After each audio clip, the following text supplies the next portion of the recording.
Olá, amigos da comunidade WinDev e, por que não, da comunidade Clarion.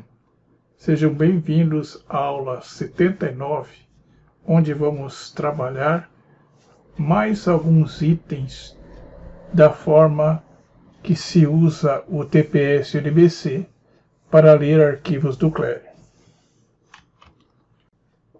No WinDev existe uma função chamada TableSQL, e é essa função que nós vamos explorar nesse vídeo.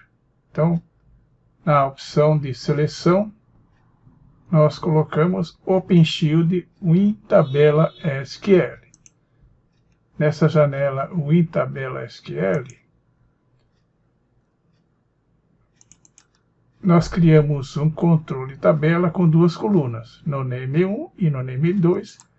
É uma tabela criada via programação.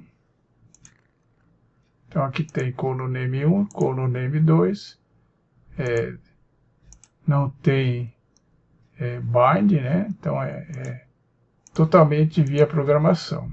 Então vamos ver como fazer agora para preencher esse controle tabela. Então na inicialização dessa janela, então usando SQL Table, connection num is int, fonte de dados is string, fonte de dados igual DS Clarion, que é a nossa conexão ADBC. Connection num é igual SQL Connect, fonte de dados, passo os parâmetros aqui em branco, passo o provedor como ODBC. SQL exec, select, first name, last name, from students, query 1. Então, são as colunas da tabela do Clarion. É o banco de dados, então, tabela student, e o nome da query, query 1. Então, while SQL table 100. Então, é a quantidade de registro por bloco. Então, ele vai paginar em 100 registros. Query 1, nome do controle tabela SQL, e o nome das colunas separadas por tab. Então, a primeira coluna é a coluna nome, e a segunda coluna é a coluna sobrenome, e aqui eu tenho a largura da coluna em 90. Finalizamos e vamos rodar.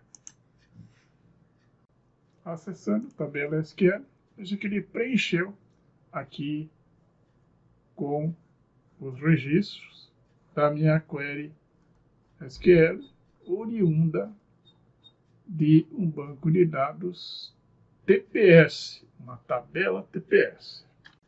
Parece um pouco limitado, e se eu quiser adicionar mais colunas, como é que fica se eu quiser obter depois mais dados da minha aplicação Clarion para a minha aplicação WinDev? Então vamos ver como fazer isso. Vamos modificar aqui a nossa função. Então, aumentamos o número de colunas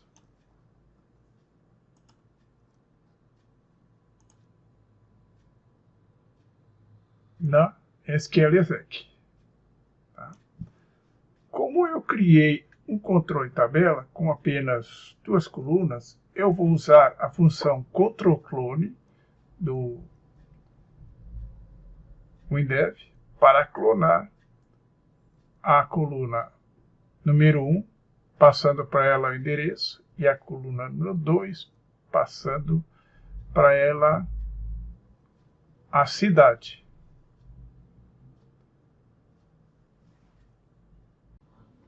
Adiciono o título da coluna endereço e adiciono o título da coluna cidade.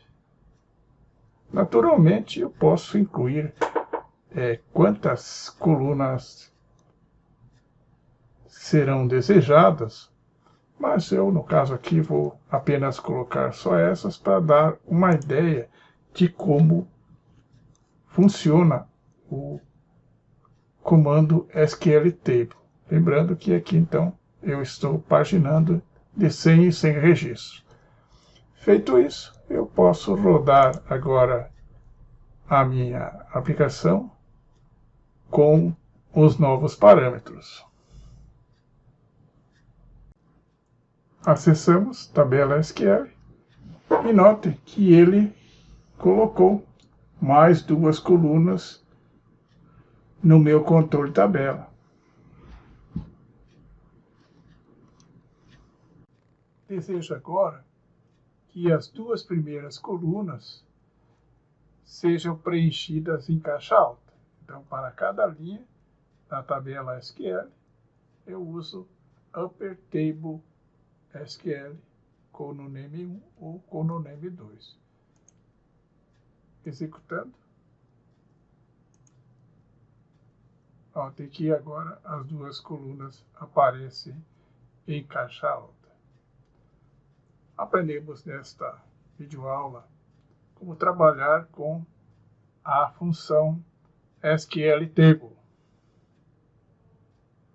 Se quiser ter um controle maior sobre as colunas SQL, você pode usar a fórmula que a gente usou aqui, ó, onde nós fizemos um preenchimento de tabela, colocando as colunas aqui da query, né? E em seguida preenchemos essa coluna ou essas colunas via código. Então aqui na descrição da tabela, nós usamos uma query e desta forma a gente pode preencher com facilidade as diversas propriedades de cada coluna. Mas ainda é possível usar arrays e outros métodos que veremos numa outra oportunidade. Por hora, agradecemos a sua atenção. Muito obrigado. Queríamos dizer que esta nossa série de vídeos sobre SQL com acesso a ODBC é uma colaboração para com a comunidade Windev, mas se você quiser colaborar com o nosso projeto, por favor, faça um depósito no valor de R$ 75,00 para Banco Bradesco, agência 1345, contra a corrente 7049 dígito 1, que no retorno mandaremos para você os fontes desse projeto. Muito obrigado.